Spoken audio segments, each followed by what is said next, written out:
शिवसैनिक बांधवांनो, भगिनींनो आणि मातांनो, मी शिवसैनिक बांधवांनो, भगिनींनो आणि मातांनो म्हटल्यानंतर इकडे राष्ट्रवादीचे पण कार्यकर्ते उभे आहेत. ते बघा तिकडनं पण हात करतायत. काँग्रेसचे पण आहेत, आरपीआयचे आहेत, वंचितचे आहेत, आपचे आहेत. म्हणजे सर्व देशभक्त आता एकत्र झालेले आहेत. महाराष्ट्रामध्ये आपली महाविकास आघाडी आहे आणि देशाला वाचवण्यासाठी, देशाची लोकशाही वाचवण्यासाठी जे देशभक्त एकत्र आलेत त्यांच्या आघाडीचं नाव, अरे जाऊ दे दिल्लीपर्यंत आवाज. हा, क्रिकेटच्या मॅचच्या वेळेला काय ओरडतो आपण, बरोबर ना? कारण भारत म्हणा, इंडिया म्हणा, हिंदुस्थान म्हणा, हा आपलाच आहे. आणि ह्या देशाला एक परंपरा आहे, संस्कृती आहे. हिंदुत्वाला सुद्धा एक परंपरा आहे. आपलं हिंदुत्व हे वेगळी नाहीये, ढोंगी नाहीये. आपण भारतीय जनता पक्षाला त्यांच्या ढोंगामुळे सोडलं, हिंदुत्व सोडलं नाही. हिंदुत्व सोडू शकत नाही. दलालांचं हिंदुत्व आहे, दलालांचं हिंदुत्व आहे यांचं. हिंदुत्वामध्ये गद्दारांची किंवा दलालांची जागाच नाहीये. दलाल आणि गद्दार तिकडे. दलाल आहेत हिंदुत्वाचे. आता संजय राऊत जे बोलले माझ्या आधी, मिंदे कुठेतरी मंदिर साफ करतायत. त्यांना सवय होती, नाही ते आहेच, पण आपल्याला तर त्यांना साफ करायचंय, म्हणजे काढून टाकायचं. मगाशी सहज फिरताना काही ठिकाणी भिंतीवरती सरकारी जाहिराती लागल्यात. मतदानाचा अधिकार वापरा आहे ना, आणि योगायोग असं की त्याच्या बाजूला अशी जाहिरात होती, मतदानाचा अधिकार वापरा, कचरा साफ करा. हा फार अर्थपूर्ण आहे. त्याचा फोटो काढून छापला पाहिजे. मतदानाचा अधिकार वापरा आणि कचरा साफ करा. काय ढोंग करतायत, काय नाटकं करतायत. जणू काही यांच्या आधी हिंदू धर्मच नव्हता, तो आत्ताच जन्माला आला. आणि 22 तारखेला यापूर्वी कधी राम मंदिर झालंच नव्हतं. ते हे बांधतात म्हणून राम आता पृथ्वीवरती अवतार घेत आहेत. अहो, राम मंदिराचा लढा कित्येक शतकांचा आहे. अनेक कार्यसेवकांनी रक्त सांडले. काल आपल्या सुभाषजींनी शिवसेना भवनमध्ये, अरे थांब ना, असं मध्येच काहीतरी करू नका. सुभाष देसाईंनी एक सहज जेवढे जेवढे कारसेवक आपले शिवसेनेत तिकडे गेले होते अयोध्येला, त्यांना बोलवलं होतं. तर 40-50 कारसेवक काल शिवसेना भवनमध्ये आले. त्याचे अनेक आहेत, अनेक आहेत ज्यांचं या राम मंदिराच्या लढ्यात लालकृष्ण अडवाणीजी जरूर योगदान आहे, मुरली मनोहर जोशी जरूर योगदान आहे, अगदी अशोक सिंगल यांचं होतं. त्यावेळीचा तो एक जमाना होता. अटल बिहारींचा तो वाजपेयीजींचा तो भाजप होता, त्याच्याबरोबर शिवसेनेची युती होती. यांनी त्यांचे विचार सगळे सोडून दिले आणि हे दलाली विचार घेऊन जे पुढे चालले ते हिंदुत्व मला मान्य नाहीये, हे अजिबात नाहीये. आणि म्हणून मी आज सकाळी घरनं निघण्यापूर्वी प्रेस कॉन्फरन्स घेतली. कारण राम मंदिराचं लोकार्पण म्हणजे केवळ प्रभू श्री रामचंद्र, सीतामाई यांची प्राणप्रतिष्ठापना नाहीये, ती तर आहेच, पण त्या निमित्ताने आपल्या देशाच्या अस्मितेची ती प्राणप्रतिष्ठा आहे. आणि ही प्राणप्रतिष्ठा खरी म्हणजे देशाच्या राष्ट्रपतींच्या हस्ते व्हायला पाहिजे, राष्ट्रपतींच्या. कारण जर का धार्मिक सोहळा असेल तरी तुम्ही शंकराचार्यांना बोलवत नाही. राजकीय असेल आणि देशाच्या बाबतीत असेल तर राष्ट्रपतींना बोलवलं पाहिजे. मग एक काहीतरी ठरवा. ज्याप्रमाणे सोमनाथच्या मंदिराची प्राणप्रतिष्ठापना करताना तत्कालीन राष्ट्रपती डॉक्टर राजेंद्र प्रसाद यांना बोलवलं होतं, तसं द्रौपदीजींना काय बोलवलं, काय हरकत आहे, बोलवलं पाहिजे.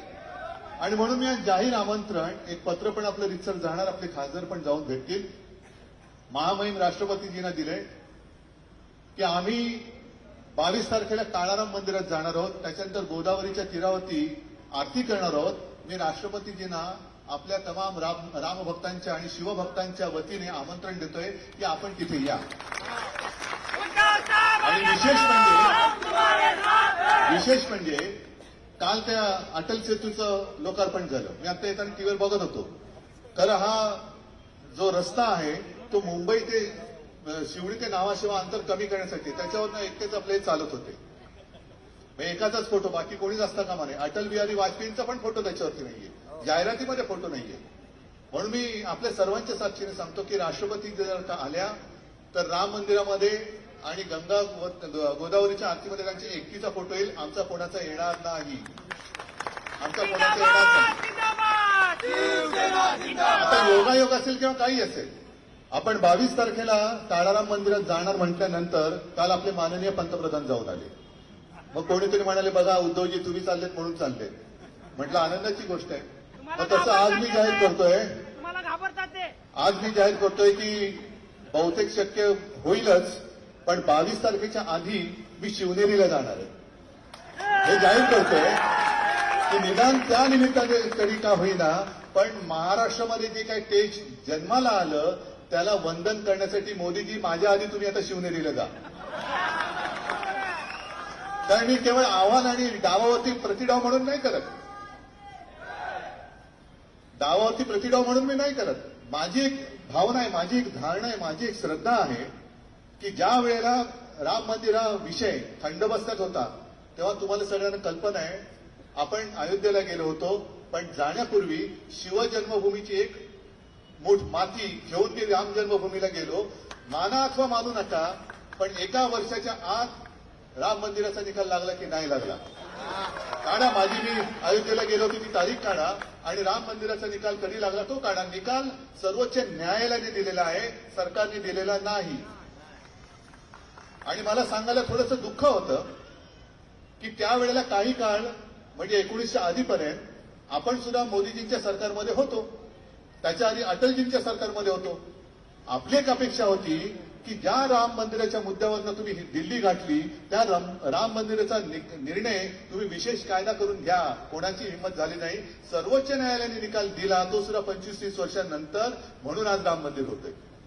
असो, बोलण्यासारखं एकदा बोलायला गेलं का तुम्हाला माहिती आहे खूप विषय आहेत. आज मी काय सभा घ्यायला आलेलो नाही, केवळ शाखा भेटीसाठी आलेलो आहे. आणि पक्ष चोरण्याचा प्रयत्न झालाय. चोराचं काय करायचंय आपल्याला सगळ्यांना माहिती आहे. माझं तर आव्हान आहे, तुम्ही माझं धनुष्यबाण चोरलं ना प्रभू रामचंद्राचं, घेऊन उभे राहा. चोराच्या हातात धनुष्यबाण आणि शिवसैनिकाच्या हातात मशाल. होऊन जाऊ दे, होऊन जाऊ दे. आणि मोदीजींनी सांगितले, आपण पण करतोय, 22 तारखेला सगळीकडे दिवाळी साजरी करा. करायची ना, आम्ही पण करतो, कारण हा आमच्यासाठी सुद्धा आनंदाचा क्षण आहे. पण 22 तारखेनंतर देशभर गेल्या 10 वर्षात देशाचं जे काही दिवाळं वाजले त्याच्यावरती चर्चा करा. मग चाय पे चर्चा करा, ढोकळे पे चर्चा करा, शेव फाफडे पे करा, फरसाण पे करा, कशावरही करा, पण करा. काय 10 वर्षात संपूर्ण वाटोळं केलं देशाचं. राम मंदिर बांधलंय, आनंदाची गोष्ट आहे, त्याचं श्रेय आम्ही लाटू शकत नाही, धाकू त्याच्यात आम्ही घेऊ इच्छित नाही. पण जर तुमच्यामध्ये काही एक आत्मविश्वास असेल तर चाय पे चर्चा केली होती ना, तशा तुमच्या पोकळ घोषणा, योजनांचा पाऊस जो तुम्ही पाडला, योजनांचा नुसका पाऊस आणि अंमलबजावणीचा दुष्काळ, त्याची चर्चा करा. आणि मला खात्री आहे की आज नुसतं शाखा भेटी मी दिल्या म्हटल्यानंतर, देणार म्हटल्यानंतर बहुतेक सगळ्या शाखांच्या ठिकाणी छोट्या छोट्या सभा झाल्या. आणि हे सगळं वातावरण पाहिल्यानंतर गद्दारांची घराणेशाही आजच गाडली गेलेली आहे. पण मला नुसतं या जोशावरती जाऊन चालणार नाही. निवडणुकीचा निकाल लागेल तेव्हा अशी ती गाडली पाहिजे की या भगव्याला कलंक लावणारी गद्दारांची अवलाद महाराष्ट्रामध्ये पुन्हा वळवळता कामा नये. सगळ्यांना धन्यवाद देतो. जय हिंद, जय महाराष्ट्र. महाराष्ट्रातील सर्व बातम्यांचे विश्वासार्ह व्यासपीठ. सकाळच्या सर्व सोशल मीडिया प्लॅटफॉर्मला लाईक, फॉलो आणि सबस्क्राईब करा. तसंच सर्व नोटिफिकेशनसाठी बेल आयकॉन प्रेस करायला विसरू नका.